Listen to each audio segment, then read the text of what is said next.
आंखों को गुनाहों से पाक रखना, इसका तो शरीयत ने वाज़ेह हुक्म दिया है ना कि अगर किसी गैर महरम पर आपकी नज़र पड़ गई, दूसरी ना पड़े, दूसरी को कंट्रोल कर लिया जाए। यानी कि वो जो चाहत वाली नज़र है आपकी, जिस चीज़ को आप चाहत से देखते हैं वो बर्बादी का बायस बनती है, ठीक है, तो उसको रोक लें, उस ख्वाहिश वाली नज़र को रोक लें तो नज़र बच जाती है। और इसके लिए भी तज़किया नफ्स ज़रूरी है। ये जितने भी सवाल पूछे जा रहे हैं सबका मैं जवाब क्यों देता हूँ, ये इसलिए देता हूँ क्योंकि तज़किया नफ्स के बगैर ये चीज़ें मुमकिन नहीं है। नफ्स का तज़किया करना बहुत ज़्यादा मुश्किल नहीं, ऐसा नहीं कि आप कर ही नहीं सकते, ऐसा बोझ है कि आप उठा नहीं सकते और तज़किया नफ्स को ये कर नहीं सकते।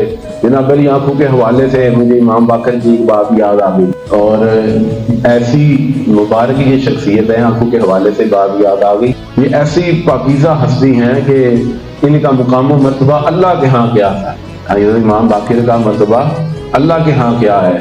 अब आप वकार तवज्जो करें, एक दिन ये बैठे हुए हैं, एक शख्स आ गया इनके पास, हजरत इमाम बाकर के पास, नबीना था, पूछता पुछाता बस आ गया और आगे कहा कि आप अहले बैत में से हैं।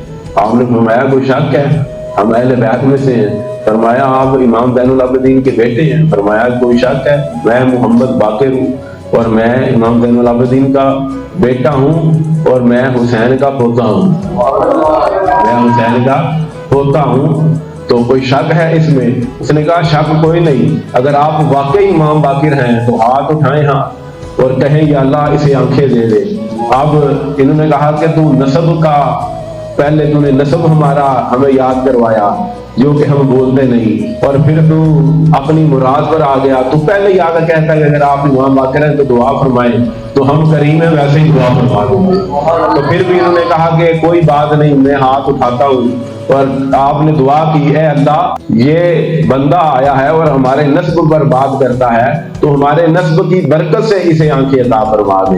हैं अपने नस्ब की बरकत से मांगी उसके लिए आंखें, तो वो उसी वक्त जो है वो बीना हो गया, उसे नजर आना शुरू हो गया। अब अंधे को आंखें मिल जाए उसकी खुशी का हाल क्या होता है। वो बड़ा खुश हुआ, वो खुश हो रहा था, यहाँ पर इमाम बाकर ने रोना शुरू कर दिया।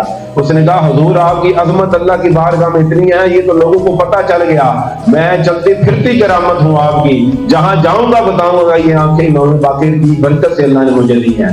तो आप रो रहे हैं। फरमाया रो मैं इसलिए रहा हूं कि पहले तू आंख की वजह से जो गुनाह नहीं था कर सकता, अब वो भी तू कर सकता है। अगर ये आंख तुझे जहन्नुम में ले गई तो फिर तेरा क्या बनेगा। मैं इस बात पर रोता हूं कि पहले तुझ पर आंख से हिसाब नहीं था होना, आंख से हिसाब नहीं था होना, अब तेरी आंख पर भी हिसाब होगा। तो जहन्नम में ले जाने वाले ज्यादातर गुनाह आंख से ही होते हैं।